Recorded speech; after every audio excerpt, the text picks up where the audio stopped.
Federata e volejbollit të Maqedonisë së Veriut ka hedhur shortin për ndeshjet e vlefshme për kupën si në kategorinë e meshkujve, ashtu edhe atë të femrave. Faza e parë e ndeshjeve, që do të luhet vetëm me nga një ndeshje, është caktuar të zhvillohet më 4 shkurt. Në kategorinë e meshkujve, 4 ekipet e para në renditjen e tabelës në këtë fazë do të jenë të lira, ndërsa në garë janë ekipet nga vendi i 5 deri në të 12-tin.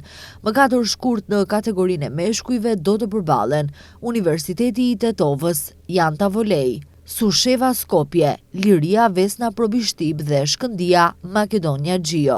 Në bazë të shortit të hedhur, 3 skuadrat tetovare të volejbollit, Universiteti i Tetovës, Liria dhe Shkëndia, në këtë fazë të parë janë favorit për të kualifikuar në fazën tjetër.